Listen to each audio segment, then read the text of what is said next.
президента Джуканович обсъдихме и предизвикателствата в сферата на сигурността за нашия регион.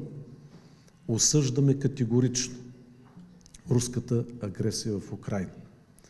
Тази брутална война, която доведе до неизмерими жертви, страдания и разрушения, и подкрепяме Украйна в нейният легитимен път и в борбата ѝ за суверенитет, независимост и териториална цялост.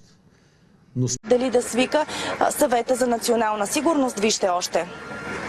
Очевидно е, че санкциите са средство, но то не е достатъчно.